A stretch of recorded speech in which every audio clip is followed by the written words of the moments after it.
Well, good afternoon, everyone. I'm Alex Thompson, the Head of Capital Markets for iPartners, and welcome to iPartners Funds Update, where we'll aim to provide an update for our investors across each of the iPartners funds and across the broader iPartners business. For anyone new to iPartners, we are one of Australia's leading alternative asset investment platforms, providing self-directed wholesale investors access to institutional grade alternatives. We offer our investors a range of alternative investment asset classes, including private credit, private equity, asset-backed debt, and real estate. Investors have faced enormous challenges in the last year, and while the vaccine rollout and economic recovery give cause for optimism, there is a lot of rebuilding ahead, and alternative investments have an important role to play. So as we begin, I'd like to welcome iPartners CEO Travis Miller and iPartners Head of Portfolio Management, William Wong. Travis has led the evolution of the iPartners private credit, private securitations, and funds management business with a constant eye on the broader strategic direction and emerging opportunities for the business. Travis has worked in financial markets for more than 20 years, most recently as Managing Director at UBS Investment Bank, and previously as a Director at Deutsche and ANZ Banks. William is a corporate finance and investment specialist with extensive and diverse experience in equity, credit, and derivatives, having worked in capital markets across Sydney, London, Hong Kong, and Manila. William was formerly an executive director at Goldman Sachs, responsible for principal investments in illiquid assets, and commenced his career at PwC, where he qualified as an actuary. So prior to the session today, we reached out to our investors to ask them to let us know what they'd like to hear more about. And we've incorporated those questions into this session. Though if there are questions along the way, please submit them through the portal and we'll have time for Q&A at the end of today's session. So private market opportunities aren't sourced on screens. They're originated from relationships and networks of the iPartners team. The iPartners investment team reviews hundreds of opportunities each year. And for those opportunities which meet our investment charter and are approved by our investment committee, are ultimately available for inclusion by the funds management team. iPartners Funds Management now offers investors access to 3 distinct investment strategies, each targeting a specific risk-return profile. The funds have been designed to provide investors access to an actively managed, diversified portfolio of alternative assets, which can be used as a core holding in each investor's portfolio. The funds include 3 defensive alternate strategies and 1 growth alternate strategy. And today we're keen to talk in detail about those iPartners funds. But before we do that, Travis, could you please give us a brief background for the iPartners business more broadly? Sounds good, Alex. Thanks for the introduction, and thanks everyone for dialing in. I'll just start on the first slide here. Alex just clicks across. I thought it was important for everyone just to understand a little bit about the broader business, because I get asked quite often about sort of how's iPartners going as a business, how's it capitalised, and what's the future path. You just click that next slide, Alex. Got a few dot points I wanted to go through because I think it's important for investors to understand that iPartners, it's got a strong balance sheet and growing really fast. Because that then links into our funds management business. So just as some general numbers, there's now over 10,000 registered investors on our platform across the different business lines. There's been about 1.1 billion gone through the platform across time. The actual strategies I'm going to talk about today, we're approaching around 110 million across the various funds. Across the whole platform, about 180 transactions. We've given back quite a lot of money across time in distributions and capital returns. We're actually active across multiple currencies as well. And the business is now growing quite quickly. We're profitable. We had a very, very stable team across about 4 years. A very strong team with largely an investment banking background and a large proportion with a credit background. And what's been happening the last 6 months is we're just been filling out areas of the team where we think we need to deepen the bench. And that's across, Will's going to talk about, from his perspective, but also across our product teams, governance side of the business, compliance side of the business. Because as Obviously, as we grow, we want to make sure all the checks and balances are in place across the broader business. And that includes the operations side of the business. We also continue to invest in technology. For those who aren't aware, there's 3 key business lines within the broader business. One is the funds business I'm going to talk about today. The other business is our single asset funds. And we spend a lot of time going through investment committee and analysing different transactions. Because if a transaction doesn't get past that investment committee, it doesn't get to the portfolio management team to consider which portfolio it should be in or whether it should go in there at all. And the third business line is our technology business, where quite a lot of third parties now use our technology for their own purposes. I know this is a little bit off track for the purpose of today's discussion, but I just wanted everyone to be aware that you can have faith in iPartners as a business that's going well and plans to exist and be very strong in perpetuity. Jumping to the next slide, please, Alex. So I'm just going to talk through a couple of the core strategies. And again, I know quite a few people are on this call are existing investors, but it's just worth understanding why the funds management business exists. So when we first started about 4.5 years ago, our core business was just simply allowing wholesale investors to access alternative assets. And our first port of call was every single fund had one underlying asset, and investors would we'd run it through our investment committee and our DD process, but investors would make a discrete decision: do I want to own this single asset, and how much they want to put into that asset? And that decision would be made across the multiple single asset funds that we launched. And then the natural evolution was investors started approaching me and other people in the business saying, can you run a private mandate for us on a diversified portfolio? Can I just allocate money to iPartners and you take care of the management of those assets? And that's where the iPartners investment fund came about. It was literally about for more of that set and forget, often less active investor, but possibly just either conflicted through their workplace or just looking for, time poor, looking just to allocate. And that's where the investment fund came about. And at that time, and still now, a lot of our asset pool, they land in that 8 to 10% bucket area. And so this is the flagship fund that's approaching 2 years in early 2022 of genuine track record. The strategy itself, really about just getting that diversified exposure across, the suite of credit assets. You will notice over time we do have a strong leaning to asset-backed lending. So think private securitizations backed by a pool of underlying assets, backed by receivables across different segments, whether it's SME, mortgages, livestock, pretty much that whole different types of pools of capital. We also allocate to third-party assets. That's one way we can make sure the cash drag in the portfolio is reduced over time. We do allocate to property assets as well, typically in the senior part of that capital structure.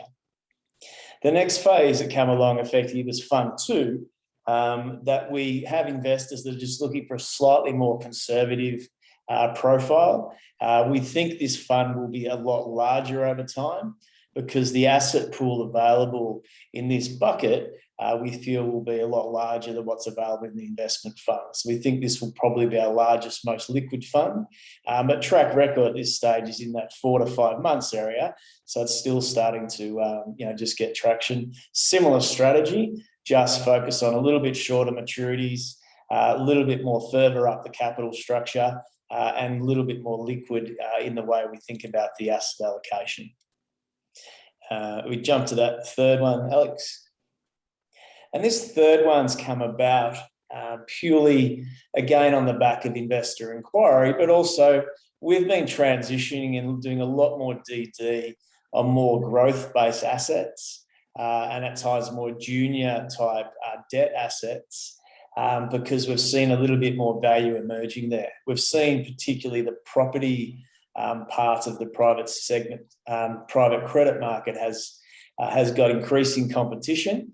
And when we look at some of the pre-IPO private equity type assets, we see there's probably kind of quite attractive emerging opportunities in that space. So this fund, it's a combination of fixed income type assets, junior in nature, convert in nature, where's potentially just some equity upside over time and just a little bit more opportunistic. So we think it's realistic that we get, the higher returns coming through from this portfolio.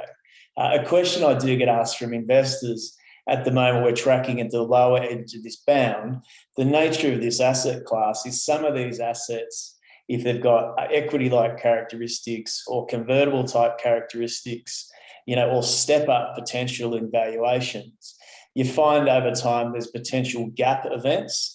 So we're confident that over time across that 12-month period, that we should get a good outcome for investors as far as returns go. So that's the main, and across all the strategies, similar minimum investment amounts and a similar approach. We just tilt to satisfy different buckets. That's the main pieces I wanted to go through today. It was more about that background and the story. Will's going to dig into the specifics around the underlying business and how it's evolving and the performance. Will came on about 6 months ago, very strong background and adding some great depth around analytical approach to assets, added some skills around looking at pre-IPO and equity-like assets. So it's actually a perfect complement to a team that's quite strong on the credit front to bring on someone with a slightly different skill set. But I know we've got some questions later in the presentation, but I'll hand over to Will to just start with the governance piece of the presentation. Thank you, Travis. I might just start with an introduction to myself first. As Travis says, I joined the firm almost 6 months ago. I have a background in structured credit through banking and lending. I used to be in investment banking at Goldman Sachs, doing principal investments in illiquid credit assets. For us, illiquid credit, liquid due to perhaps large size. Back then, they were typically billion-dollar deals, very long tenor, could be 20, 30, 40 years, or complexity. Complex transactions where we're structuring deals which are customized for corporate clients, customized for their particular needs, but also designed to be bankable in the market as well. Early in my career, I started at what was back then Coopers and Lybrand, became PwC, and then moved into project finance and financing infrastructure assets. So these were things like power stations, gas pipelines, electricity networks, very credit intensive, larger assets and longer tenor. And more recently, I've been working with smaller companies, equity research, in-house corporate finance, and most recently, before I came back to Australia, was working for a fintech company, an online lender to B2B SMEs in the Philippines. So the fintech experience has been quite valuable for a lot of the assets that we've been seeing here at iPartners. So what I bring is a strong background in transaction assessment, transaction structuring, and also execution. For the role here, we have two sets of customers, our investor client base and also our corporate clients. So we provide a service to our corporate clients. We seem to have found a niche with smaller companies. They're not quite large enough to reach the institutional market, but they may have very solid businesses and very strong financials, but due to their smaller size, they're not quite ready to go to the banks, or the banks may take too long to execute. So what we can do for them is we can spend the time to understand their business, do the fundamental credit analysis. We can structure up deals for them and also execute quite quickly. That's a valuable service that we're providing for our corporate clients. And what it means is we're creating products which are investable for our funds as well. So that's quite a powerful advantage that we have, in that we can source assets internally. We have a very strong product team. It means we're not just seeing assets from the market. We can also generate product. And these are typically assets which are not available to other places. And it also means that they're structured well. We understand them. and they're quite suitable for our own platforms. So I'll be joining Travis as a co-portfolio manager for the funds. One of the things that we do in all our funds is we're working through a, what we say, continuous improvement process, and we do that for all areas of the business. One of those areas is corporate governance. So on this page, you'll see a few things that we've done, which are the more notable ones. We have moved to a more independent trustee. Previously, it was management staff who were part of the trustee, but we now moved to an independent trustee. So Justin has a long background in financial markets, and Astrid is a financial services lawyer, previously a partner at Baker McKenzie. Astrid's moved to a trustee position has been helped by our new general counsel, Liz Crowhurst, who's joined she's working in the day-to-day movements as a general counsel. So Astrid has been able to move to a more advisory function and to focus on the trustee position. In addition to the independent trustee, we also have a full investment committee. So the committee members, the chair is Dan Steen, who's the head of our product team, as well as Chris Reed, who's our COO, and Rod and Travis. So those four are highly experienced bankers who review all of the transactions that go through the platform. So I think that's the governance update. Alex, can you turn to the last page now? In between are the bios of all those people. I won't run through those now. Maybe the only other thing I'll mention is we also have a very strong operations team. We try to move everything to be institutional grade. And for our operations team, we already have a very strong team who have come from another place. They operate to a very high standard, and that's already quite strong. I'm just moving to the page as well. On the investor updates, one of the things that we're conscious about is to improve the investor communications. With the governance, we have made a lot of changes, and we have produced our first edition of the governance handbook. This is something that we use internally. It's part of our new joiner inductions. Every new employee will get a copy of this handbook. We work to these standards, and we also do training on this. We actually have a training session on the governance next week. That's also available in the data room now for investors to view. With the investor communications, we're also looking to continuously improve the investor reports that we send out. Hopefully you'll have received the September Q1 now. It's been refreshed in format, providing additional information, and we'll continue to do that. In the future, the monthly ones will be mainly focused on monthly performance, and the quarterly reports provide more details about what's happening in the fund and the underlying assets. One point I'll just make here is on the tax statements for the investment fund. We did have some statements come out in October, which were after the original tax statements were sent out. One of the things we have is the underlying investments. We received some of the tax statements quite late, and these related to items of capitalized interest. So I just wanted to explain what the capitalized interest is and why there wasn't a matching distribution for it.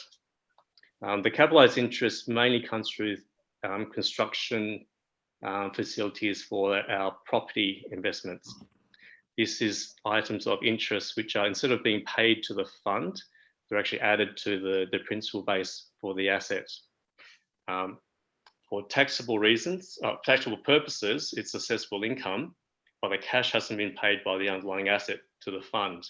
And so correspondingly, the fund hasn't paid it out as cash, but it still needs to pass on that assessable income.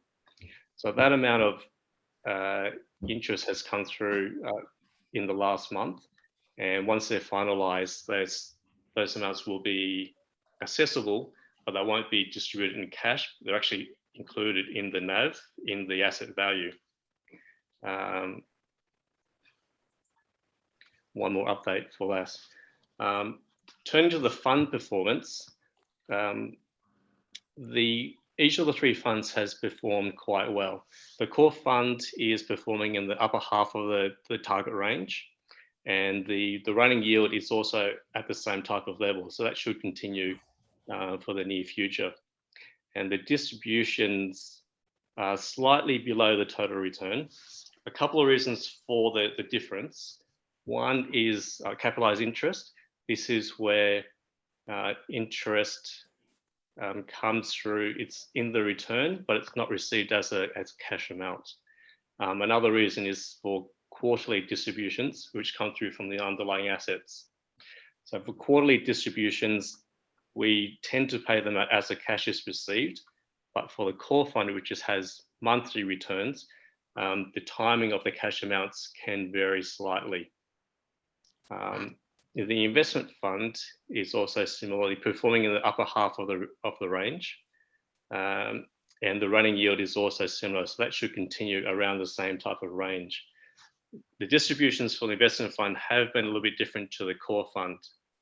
The quarterly distribution, we've been quite strict in paying out cash income as it has been received, but it also has the same features of capitalized interest and quarterly cash income being different to the monthly amounts.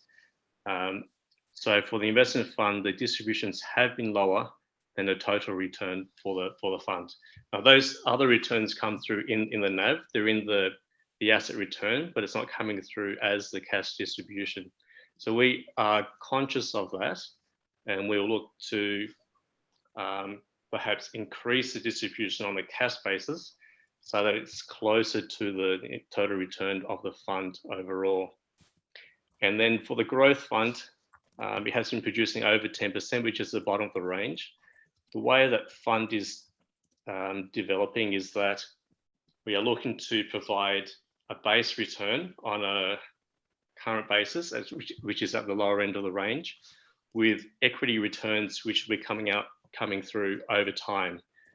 That might mean monthly or quarter returns can vary, and the equity type high returns will come through over time, but they might not be in the first year.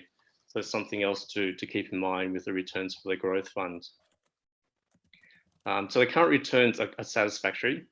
The asset origination side, I think we still have a good pipeline coming through, and we still have the strong advantage of having the product team in-house, which is generating those proprietary assets that aren't available outside. And these tend to be the assets that provide superior returns for us, and we will continue to look to produce those over time. And the current pipeline is looking pretty good for the short and medium term. So for Alex, I think I might leave it at that as my first update and introduction to myself. Oh, well, great. Well, thanks, Will. And for investors, we'll move to a Q&A. So I would like to invite anyone from the audience to please submit any questions through the portal. So first question that's come through, are there any assets included in the funds that are not available to investors through the iPartners platform? Yes, so there is. So we have the ability to look at third-party assets. So because we've got our investment team, at times we can be a client to the street. And I'll tend to do that at times when, say, we've got excess cash and I'm trying to minimize cash drag. I might look to co-invest in some third-party single asset funds. So quite often they can be senior property assets. But yeah, within the fund, there'd be a range of 70 to 80% would be about the proportion that would be iPartners originated, structured. But the other portion can be third-party assets.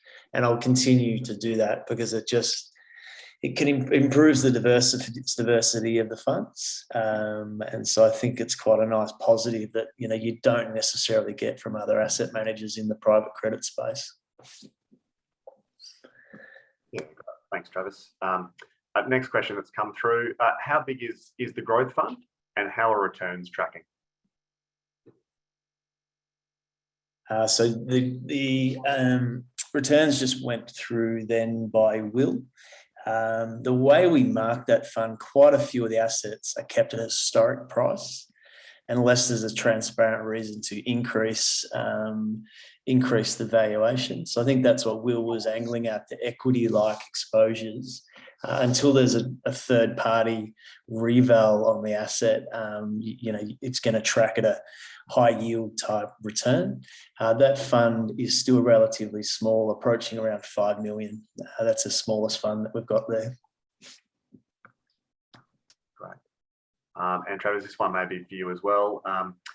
You mentioned asset-backed lending earlier in the presentation. Can you provide an example of an asset-backed lending opportunity that's been invested in by the funds? Yeah, I mean, the most recent one was the EdStart refinance that we did. I've been working with Jack as the CEO at EdStart for just over 4 years now. And so that was refinanced up to a 35 mil facility. I took some of the junior notes into the investment fund, and that was with 5% subordination. So when we look at asset-backed lending, we just start. The first point is you start at the underlying credit quality, and in that pool, it's loans to the parents of private school kids, and the loans are typically a bit like a line of credit or cash management tool.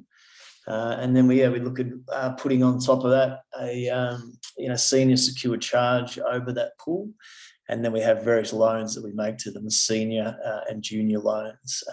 There was actually a junior loan. I didn't take any of that down because I didn't see. I thought it was a bit junior for the pools of capital that we're running, but the MES piece with 5% subordination with loss rates below 0.25% across time looked really good value at sort of just over 9% per annum.